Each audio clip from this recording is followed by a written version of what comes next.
Okay, so I've been doing a bunch of these videos on. I'm making videos on the Astronomica by Manilius.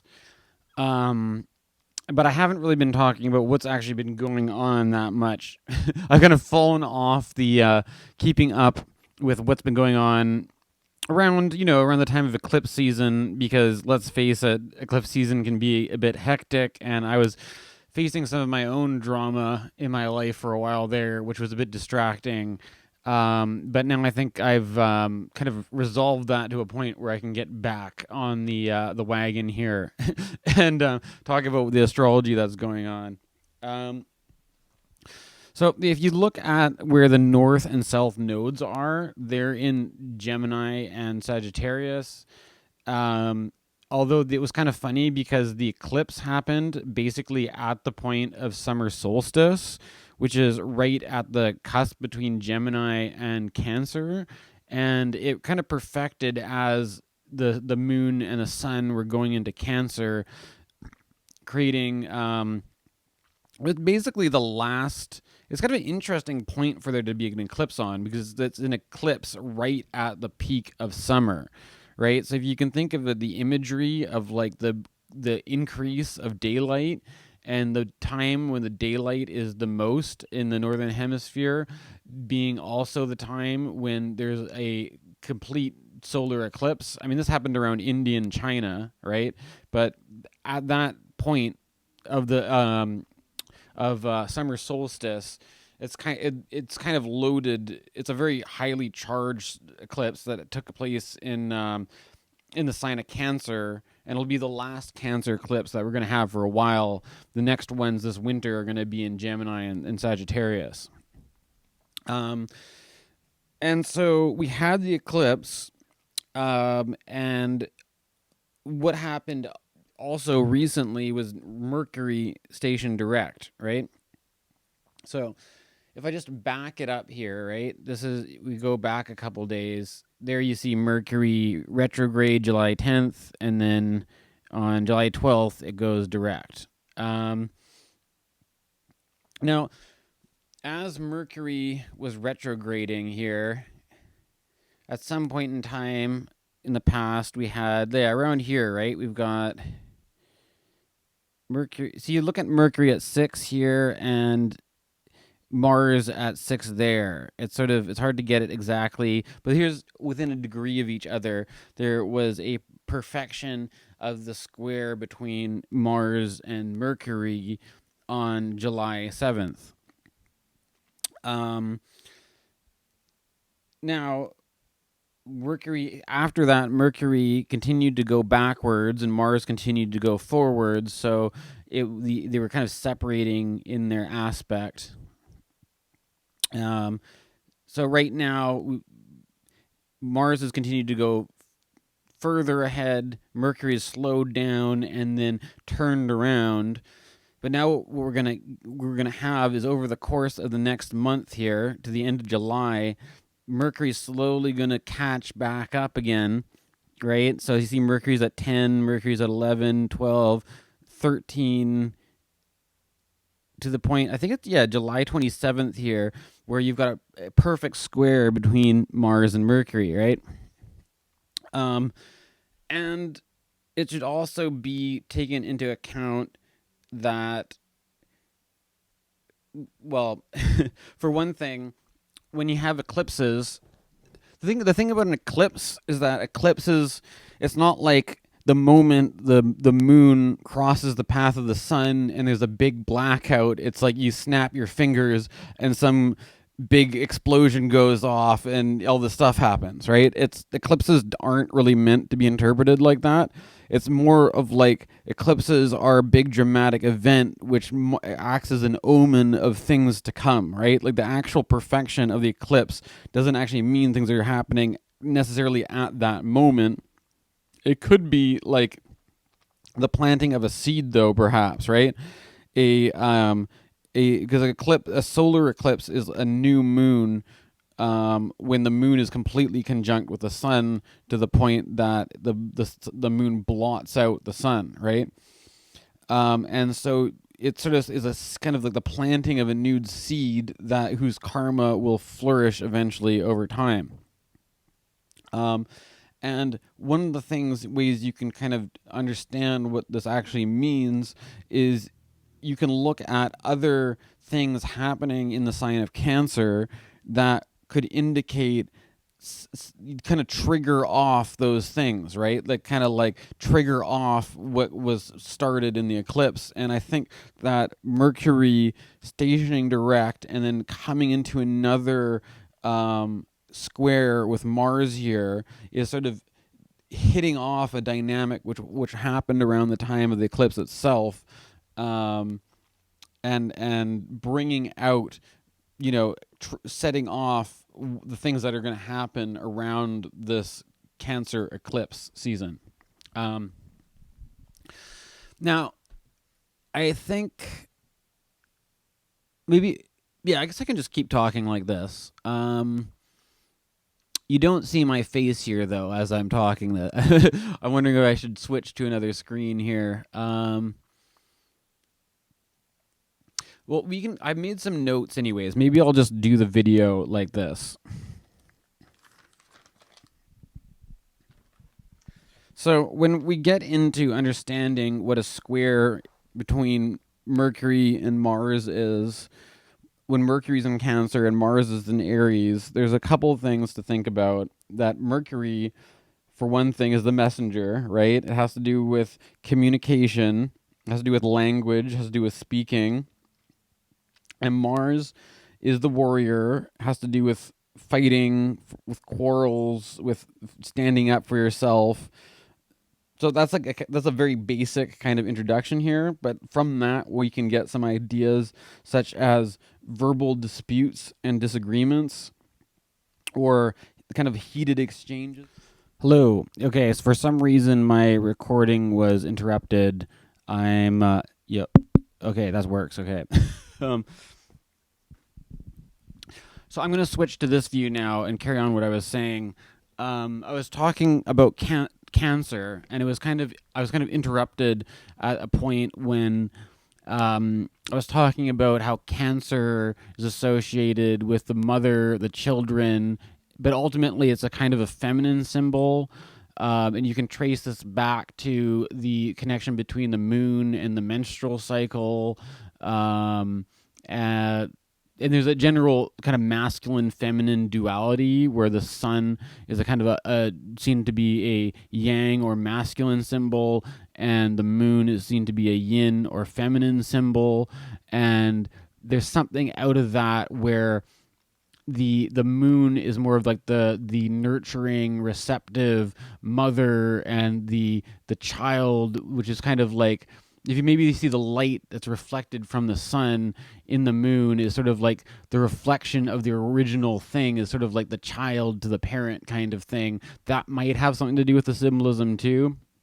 I've also noticed, from a seasonal point of view, around Cancer season, you start to notice a lot more of child, like I see a lot of geese with ducklings. So I saw some baby seagulls, some baby geese, some stuff like that, and it's sort of seen as like also a time of year where things are abundant, and so it's a good like providing the nurturing support for children and stuff like this. Part of the problem here, though, is that you have a Mars square, and so Mars is kind of like the disruptive, violent force, this sort of warlike masculine energy. And one of the things that I was noticing coming up around this Mars square with Mercury is, if I'm saying her name right, the Ghislaine Maxwell being arrested. And of course, Jeffrey Epstein was arrested before and apparently committed suicide in his jail cell, and there's a big, suspicion around that. But the bringing up again the topic, which is the sort of uncomfortable topic of sex trafficking of minors for pedophilia and blackmail in big elite kind of institutional corruption and stuff like this. And that, if you see what I'm saying about, for one thing, Mercury, the whole thing about like using, the idea of blackmail is like a very mercurial kind of trick, right? Like you're using a kind of a tricky maneuver to ensnare somebody, to sort of like to use some leverage in deal making, or to like, hey, I've got, I can send out the photos in the mail, right? Like I've got the evidence that I can send it out with. It's very like the Mercury is sending the information or leaking the information, right?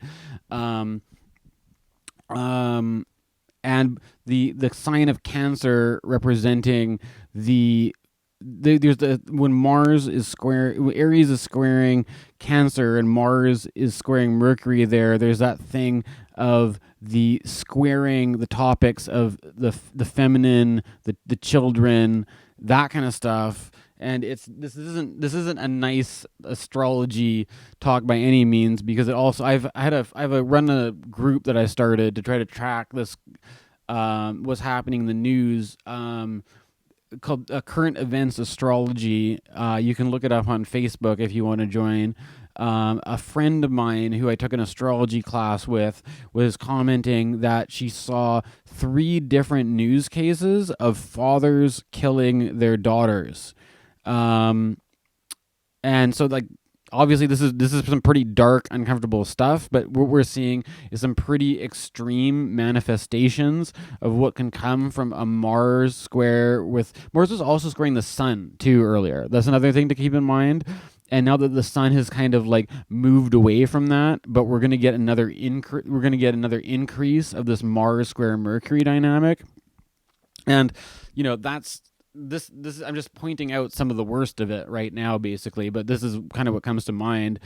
I think you can also make an argument for what's going on with Black Lives Matter, and the protests against the George Floyd and Breonna Taylor and all the rest of it. Like there's something too that the Cancer has always had something to do with the family, has to do with the ancestry, and because of that, I think there's something about it where when Mars is squaring a planet in Cancer, there's like the fight, the conflict that comes up with Mars, the war. It's like it's setting off something that has to do, that's ancestral, right? And even it's not just, I mean, you can see it on the side of violence and discrimination against people from on the basis of their ancestry, or if you want to race, or whatever you want to call it. You can also see the reaction to that. I think there's something, I kind of feel like there's something in the taking down of statues that doesn't, it also sets off this thing. Like we had the T square with Capricorn getting involved. And now we have Saturn back in Capricorn, right? So Saturn, Jupiter, these are more on the side of the outer planets, but they have to do with these collective, governmental, institutional, structural forces, right? That it's sort of like the structural systems of oppression and all that, but at maybe a symbolic point of view, that it's like you see that, because a lot of people are saying you got to do a lot more work with this than just taking down statues, right? But there's something about the statue is more, to me, the statue feels actually a little bit more like Cancer, right? Like statue is like this kind of like image. It's like how we see the reflection of the image in the moon, right? It's sort of like it's an image of something that is there to like a kind of nostalgia, right? A sort of sentimental nostalgia, a kind of, you're kind of like remembering like the golden days or something. And with this square from Mars, it's sort of challenging that, saying, no, that's not really something that was so golden after all. It actually is pretty shitty and we should take it down, right? And that kind of tension there, I think that I can see the Mars square with Cancer in that kind of thing as well, at least how I'm interpreting Cancer, right? no, this could be playing out into people's individual lives in other ways too. Like basically, like there could be disputes within the family.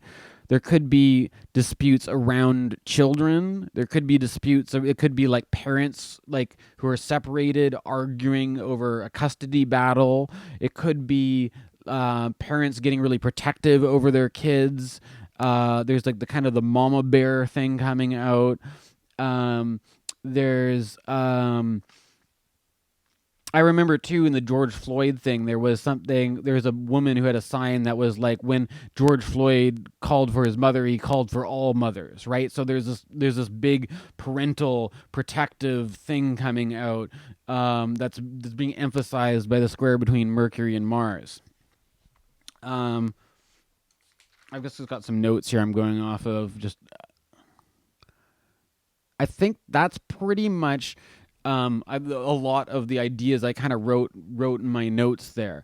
But it's kind of funny because of course, like it's been a challenge to do astrology around the 2020 eclipses. For one thing, some of my own personal drama getting triggered by the eclipse, and I have to deal with that, and then be in the right state of mind to try to record a video and talk about things. It's kind of tricky to kind of balance that as an astrologer.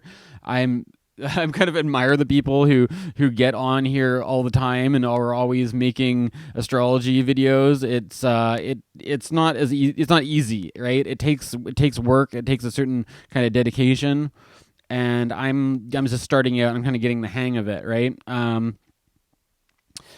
The other thing about it, which is challenging, is that the actual what's going on in astrology is, I mean, you see the stuff going on in the world, which is pretty dark, right? And astrology is a tool for which we can derive meaning and try to understand what's going on better.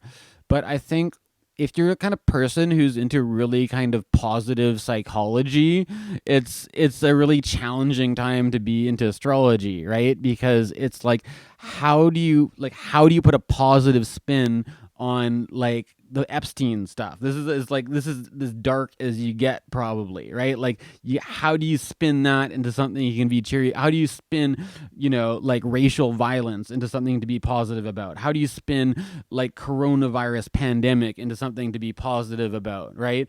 And it's kind of funny. Like, a friend of mine sent me this JP Sears video, and JP Sears, I'm not a huge fan of JP Sears, to be honest. I mean, he's made some pretty funny videos, but I think that if you're a content creator, and like, it's kind of funny, like his video included him doing ads for like a Gatorade electrolyte company at the end of it, and it's like, if this is your bread and butter, like doing YouTube videos, it's like you got to keep making content, and I think sometimes it's like you kind of stretch yourself a bit thin or whatever. And also, how do you do funny videos in a time like this kind of thing? JB, I mean, I'm gonna get into he's also going in the whole anti-masker like pandemic direction with it, from what I haven't paid that much attention to it. But JP Sears was making this video, and it was about like kind of sarcastically about how do you do an astrology thing around when times are so shitty, and like it just is like God is punishing you and everything sucks and stuff like that. And I mean, I guess it is a good question, but the a part of it's also kind of funny because it's like you can see, to me, just watching that, like, for one thing, I was kind of funny because it's like, what's the intention of my friend for sending me this video anyways? Is he trying to like pick on me for being into astrology? And it's sort of like, it just feels like, yeah, okay, I do astrology. Is it really bother you that much that this is something that I'm into? But is it just sort of like taking the piss or something? Or like, I don't really understand what the point of it is. But it's like, if you look at that dynamic, right? It's like sending like, oh, hey, this like, I'm going to send my friend this video that he probably won't like, and it'll probably piss him off. Ha ha ha. Like, you know what that is? That's the Mars squaring Mercury thing. Like, if you're sending stuff to people that you think is going to like piss them off, like that's that's the dynamic we're working with here. And it actually, like, it was, to me, it was like a reminder to to spend some time doing this video, because I was like looking at it, I'm like, this is only going to get more intense over the course of the month.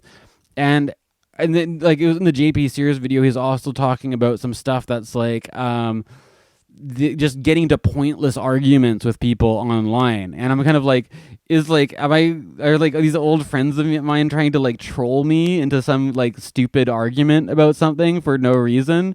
And I'm like looking, and like my own astrology teacher that I studied with, I took his course last year. He's decided to drop off of Facebook entirely and just let like a professional social media person run his Facebook page, basically.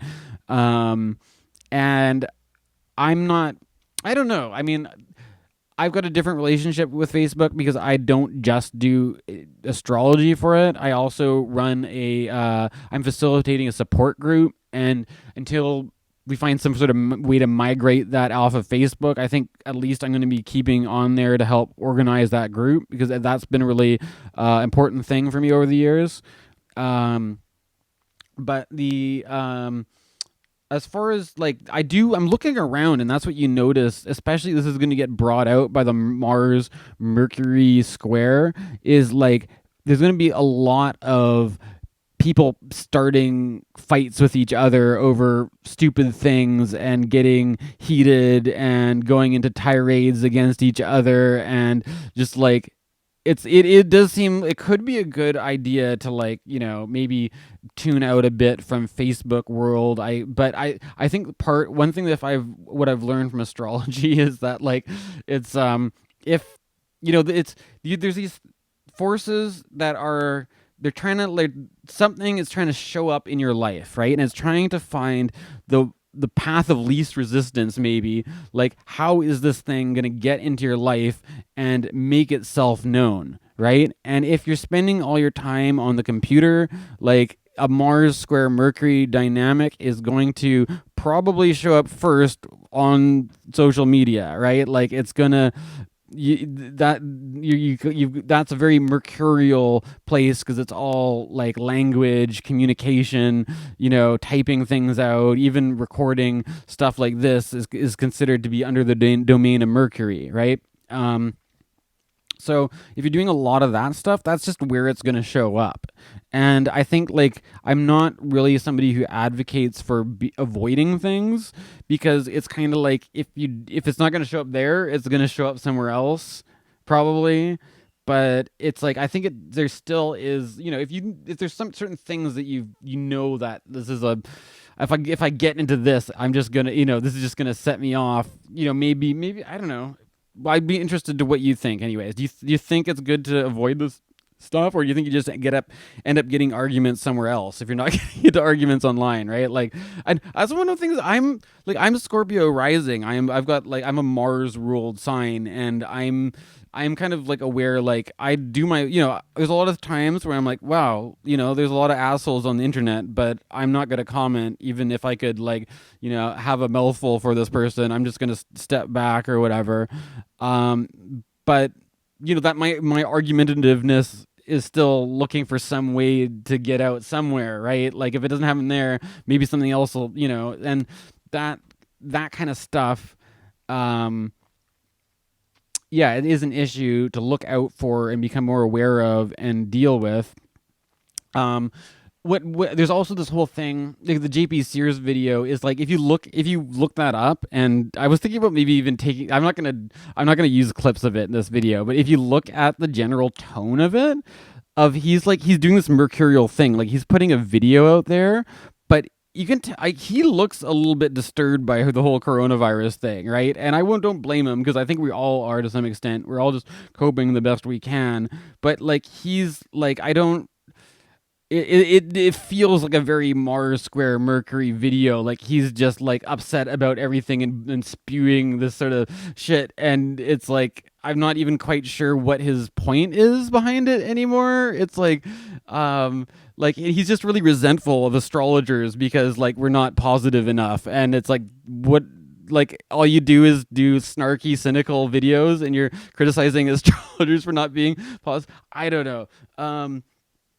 Man, but like that whole, but the one I wanted to point on is there's certain things that he brought up, and I'm like, oh man, this would actually like be pretty good to point out some of the archetypal dynamics going on, because it's like this whole thing where it feels like, oh, there is no silver lining to this year, everything just sucks, blah, blah, blah. It's like that. It's like we astrologers can actually explain that with Jupiter in its fall in Capricorn, coming into this conjunction with Saturn and Pluto, especially Pluto. It's been in a long conjunction with Pluto, and but even if you don't use the outer planets, this Jupiter, around the time the coronavirus kicked off, it was getting its ass kicked by being with the South Node, having Mars come by and hit it. It was basically Jupiter, the planet that provides some, like, Jupiter, like that whole thing. Rob Bresney, he's got the book called Pronoia is the Antidote for Paranoia.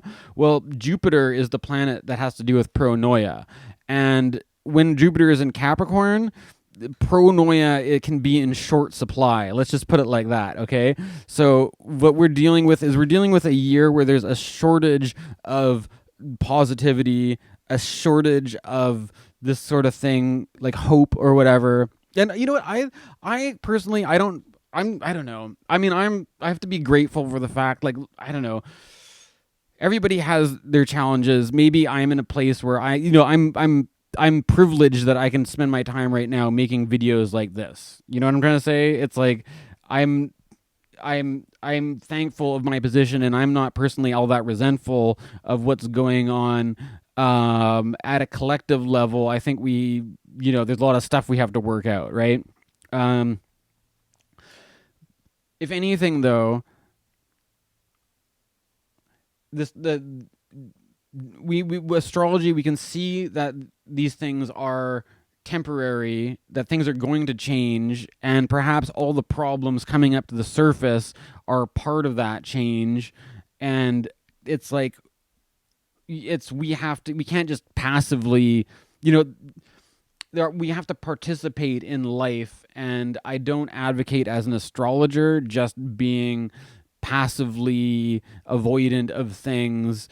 And if anything, I personally feel like astrology is not a way to avoid what's happening, but rather it's a way that you can, like, pay attention to things and keep track of what's going on in life and sort of contemplate it at a deeper level, right? Because we're trained into this social media world where it's like everything that happens, it's like we have to, like, take an opinion on it and then get into some sort of argument with somebody who thinks differently and all this kind of stuff. Now, like, what if, to me, it just feels like I've been getting really into doing a tarot practice, and it's like, it's something where you can sort of, rather than jumping into, like, argument mode, you can, like, pull some tarot cards and, like, sit with these symbols and sort of contemplate what these symbols mean and what kind of message is coming through to you personally.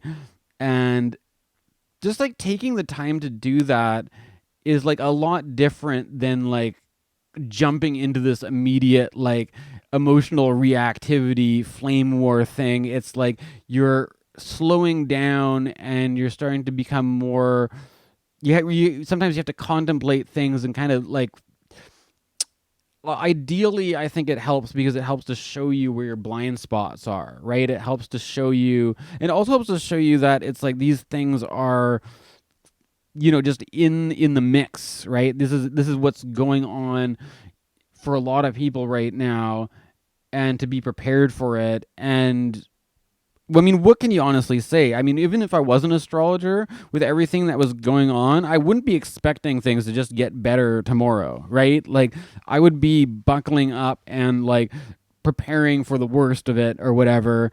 But at least with astrology, it gives you some idea of, like, what's coming around the corner, right? So is 2020 is a really different year than 2019. Do you think 2021 is going to be the same as 2020, or do you think we're going to go through some changes, right? And it's really tricky to say. I'll have to spend a lot of time looking at it. It's really tricky to see what those changes are. But I think there's going to, at the systematic governmental level, we're going to be, with Jupiter and Saturn are generally seen to be planets that have to do with kingdoms, right? Like we're looking at using to divine things at the bigger level of like the civilizations and the ruler the governmental rulership of big collective forces, right? That are not just personal things, right? And so we're going to be going all the stuff that's coming up, and I think that if you don't have all your ducks in the row, this is going to be a period of time of where we're going to be forced to reorganize that one way or another. And I've been getting into a really cool Spinoza term. Spinoza was a philosopher around the Enlightenment period of time, but one of the ideas that he had was something about decomposition and composition, right? And that with Jupiter in its fall in Capricorn, like you see a lot of people responding really negatively to it because it is the deterioration. It's like entropy. It's like bad luck. It's things going wrong, breaking down. But it's like this is like, all this energy just goes back into the pot, right? Back into the cauldron, back into the back to the earth. And things are going to be reconfigured into something else, right? But it could also just mean like death, basically, right? Like that could also be a way to euphemize the fact that as a culture, we're facing a kind of a death moment, and it can be pretty damn heavy. And with this big, heavy lineup in Capricorn, that's how we explain that. And you see that Capricorn thing around, it's creating this T-square with the Mars, the warrior that gets all pissed off, that gets angry, creating that opposition with Mercury, right? That is the communication and all that kind of stuff. So we're all dealing with these heavy collective shifts, and we're all cranky, and we're all pissed off, and we're all, trolling each other, and or considering quitting Facebook and social media and all that kind of stuff, right? And it all just fits really well in with what's going on. It's not a nice thing, though. But, I mean, this is the thing, is that for those who know astrology, I've got a Sun, Moon, Saturn conjunction, which means I'm a little bit more of just well familiar with Saturn stuff, I think. And it's something that, like, I feel like is an appropriate time to get into astrology and start approaching stuff that's not so nice, right? And I'm not somebody who's necessarily about positive psychology, about like putting a positive spin on everything, about like it's all about self-empowerment and like wellness, and like it's like, oh, you just need to drink enough water and then you can turn your life around, or you know what I mean? It's like Saturn is more, there's a fatalistic side when you factor in Saturn. But that's not the whole story. You know what I'm trying to say? It's not just the fatalistic side. There's also, but when Jupiter's in its fall in Saturn's sign, it's going to seem more fatalistic. It's going to seem more heavy. It's going to seem more dark. And then you got that squaring Mars for like 6 months. It's like you're gonna. It's not. This is I don't know. I've just been doing my best coping with how these dynamics have been hitting my own personal life, and I'm sure you people listening along probably have your own stuff that's coming up along this too. And yeah, this is my attempt to make a astrology video, in the midst of it, right? So let me know what you think. I think I've talked enough on this one. Hopefully you like it. All right, thanks.